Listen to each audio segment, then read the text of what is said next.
Hey, what's up, gang? It is your ever-loving cat daddy, Jackson Galaxy, here with you. And, yep, I am dressed for the occasion. What is the occasion? The occasion is a Tiger King beatdown. That's what we're here about today. So, as you can tell by the title of this here video, it's about a Tiger King fail.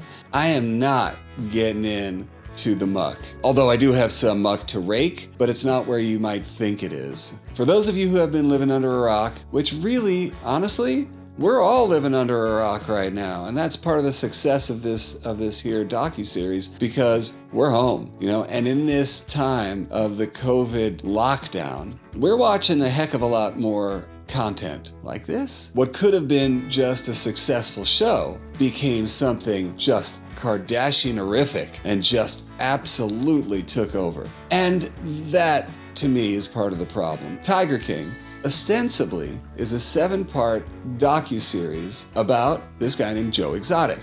Joe Exotic runs a wild animal park. Joe Exotic represents in this show, along with other beautiful pieces of humanity, a guy named Doc Antle, who profit off of captive big cats, and in this case, very specifically, tigers. On the other side, you've got Carol Baskin and her husband, Howard Baskin, who run Big Cat Rescue, an actually well-respected nonprofit that, among other things, they rescue tigers from this trade, but also they are very vocal about legislation that could help save these animals, and they've always have been. I just want to separate all this stuff because really, again, if you haven't heard, it then, and I don't think this is a big spoiler, I think everybody knows this, that this becomes this between Carol and Joe, and now he's in jail for, I think, 22 years. There's a lot of ancillary crap going on here, and that, my friends, is the Cliff Notes for Tiger King. Thank you very much. So, how did Tiger King fail? Why am I sitting here in my fine leopard print shirt getting a little worked up? Which I am worked up about this, and every time I talk about it, I get worked up all over again. The co-directors of this docuseries, that would be Rebecca Chaiklin and Eric Good. One of the things that really bothers me is the wool that they're trying to pull over your eyes and my eyes.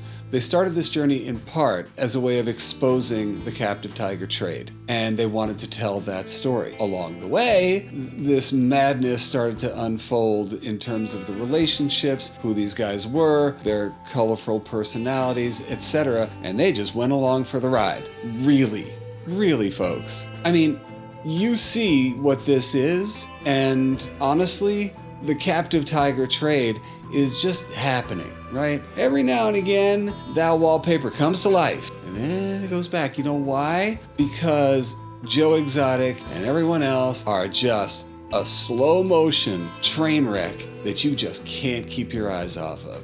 And that's okay. It's okay to have things on TV that we sit back and watch and go, did you just see that? Can you believe that person? OMG, of course. That is what a good chunk of our watching habits seem to gravitate towards, especially when we got nothing better to do. But it's the intent of these filmmakers that I have a serious problem with. Co-director Eric Good said we didn't want to make a movie like The Cove because we just don't think people have the stomach for it. If you haven't seen movies like Blackfish, The Cove, these are films that you actually should see. The Cove actually won an Academy Award. Now, this is actually Rebecca Chaiklin who says, there is a big cat crisis in this country, and we wanted to highlight that there are a lot of incredibly cruel practices that are taking place. In the course of making this endeavor in a million years, who would have thought the feud between Joe and Carol would escalate to the place that it did and take all these crazy twists and turns? But we hope that people walked away from this with an understanding that their big cats don't belong in captivity and they belong in the wild, and if we want to protect them, that's where we should be focusing our resources to protect them in the wild. If you take what the co-directors say to heart, their intent on making this is an absolute fail. You had a captive audience of millions of people who, in the course of watching this, I hope, if they had a beating heart in their chest, went, whew, that is terrible. Who are these people and why would they do this? And the poor tigers and these poor cubs being ripped from their mom. And this is horrible. At the end of docuseries like this, most of them, you have this moment of conclusion where you have a black screen and the writing comes on. The Big Cat Safety Act has not passed. 5,000 to 10,000 tigers live in captivity in the US. Fewer than 4,000 tigers remain in the wild. And that, my friends, is it. But that's all you wrote? You had a chance to mobilize even a fraction of the millions who watch this, and you didn't do it. You talk about how much you care about these tigers and how much you wanted to save them. And granted, you got the conversation going. We're all talking about it. But are we talking about it, or are we talking about Joe Exotic? Are we talking about Carol Baskin? Are we talking about Doc Antle? You had an opportunity that may never come again, and you blew it.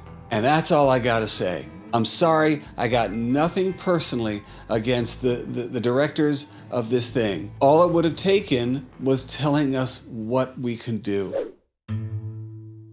The other side I want to talk about is the tiger issues that are playing out throughout this docuseries and that continue to unfold in real life. To begin with, let's talk about the captive tiger trade. Tigers are bred, kept in captivity for their entire lives in conditions that you just don't want to know about, but of course you see part of it in Tiger King. They are bred to entertain humans and to make pets for humans who for some reason want a tiger in their backyard. Enough said. The entertainment part of this could be anything from roadside zoos to circuses that use animals. There's also the quote pet and play part of this. Cubs are the big attraction. You can come in there, you can bottle feed them, you can pet them, you can play with them, you can pose with them. What an opportunity, right? That is a big, big market. And that, my friends, is part of the reason why there are about 3,700, approximately, tigers left in their natural habitat in the wild. There are, rough estimates, double that amount, around 7,000 tigers in captivity in one form or another in the US. They turn tigers into breeding machines. They're constantly pregnant, they're constantly giving birth, they're having their babies taken away from them. These babies then get pet and played with. At about 4 months old, somewhere around there, they get too big, too dangerous to allow that petting and playing. And then what? They're sold into captivity for zoos or circuses or people who just feel like collecting tigers, which does happen. Or, we don't know. There are allegations galore, which I am sure is true, about killing these cubs because they are really expensive to feed, to take care of, and they're a danger. And that's what happens, okay?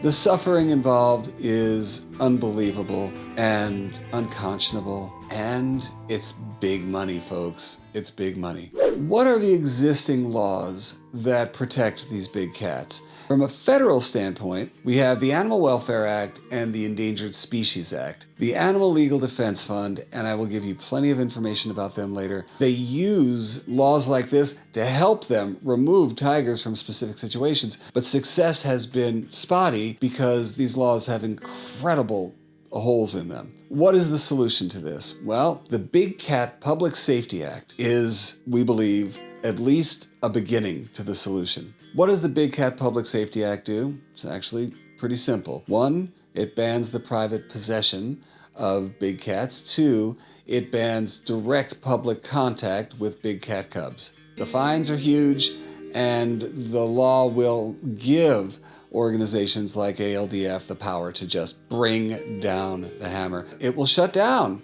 the Joe Exotics of the world and the Doc Antles of the world. These guys have been fined and cited hundreds of times. Hundreds of times.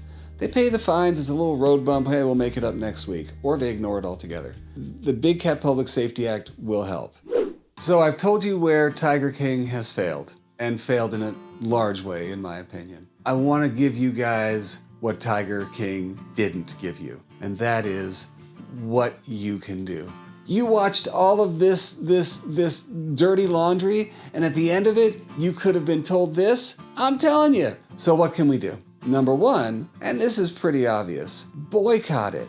Don't let your friends and your families get sucked into this dream of petting or bottle feeding or playing or taking a picture with a big cat cub. It is what will doom their lives. You touch this cat and the rest of their life is over. Whether that is literally or figuratively, it's over. And this industry thrives and it continues. If there is no demand, guys, there is no supply.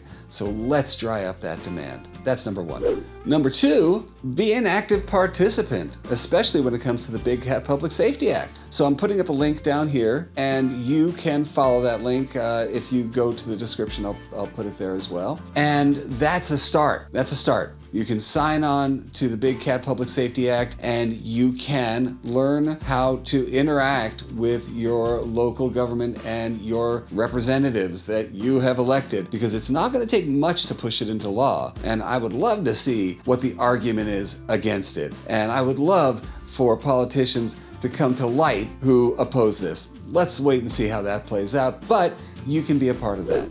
Also on the Animal Legal Defense Fund website, there's plenty of great tools on how to get started in this. So at the end of all this, literally, we have 8 seconds of black screen with words. And my anger comes from the fact that these guys had a chance to motivate us and to push us into action. Even after sort of pushing the issue into the background, the one that they swore was their main, objective through this whole thing, I don't even care about that. I care about that final 8 seconds. So they didn't do it. So here's a message to the co-directors of Tiger King. Let me do you a favor. If you ever get a chance to recut this sucker, here's what you can do. Roll it, please.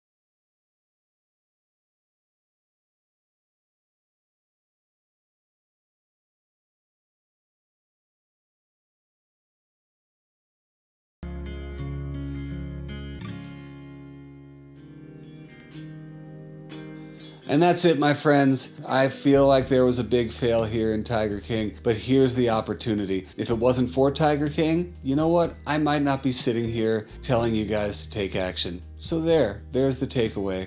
Do I think that the makers of this series are heartless, exploitative, take no prisoners TV guys? No, of course I don't. But let's take away what we can. Tiger King portrays an industry that exists, it is insidious, and it needs to stop. So you know what, you guys? We can stop it. So let's do it. Until next time we meet, you guys, take care of each other, show love to everyone that you meet and everyone you talk to, because love will take us through to the other side. And that includes love for big cats. Light, love, and Mojo.